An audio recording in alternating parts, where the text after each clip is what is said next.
Hi, I'm Amber Butchart. Welcome to In Conversation at the V&A Theatre and Performance Galleries. Tonight I'm speaking to Alwyn Turner. He wrote the book that accompanies the current Harry Hammond photography exhibition that's on right here in the galleries.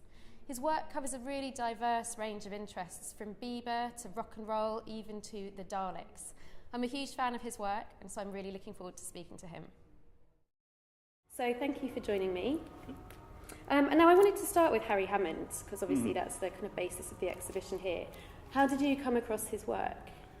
It's stuff that, I mean, if you know rock and roll, you've always seen these images around. I mean, the images of Buddy Holly and Little Richard and Gene Vincent, these are the iconic images of these people.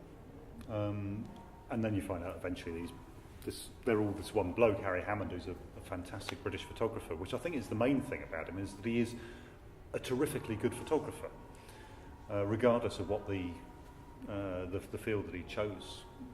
He would have always been a good photographer. But he sold his archive to the V&A back in the late 80s, and the V&A asked me if I'd look at it and see if we could do a book on it, which then became the exhibition, which is on at the moment. So much of his work it does capture the music of these people.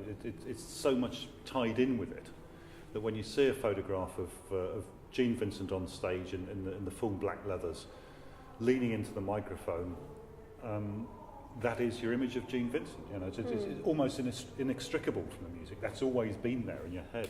That's what it looks like. You've also written two hugely successful books about the 60s and 70s brand Biba, of whom I'm a huge fan. So could you tell me about those? Biba's just this great story, isn't it? A small boutique starts in London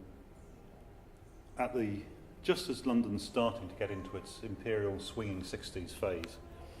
And it just gets bigger and bigger through the course of the 60s into the 70s, and hits this peak in 1973 where it's been moving through premises, and it ends up as a department store, the first new department store in London since the war.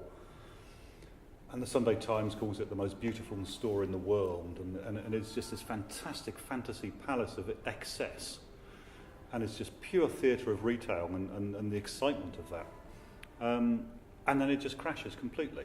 And it just captures, it's like a fable of that optimism of Britain in the 60s that comes crashing into the realities of economic decline and crisis in the 70s, because it's closed down because there's a property crash.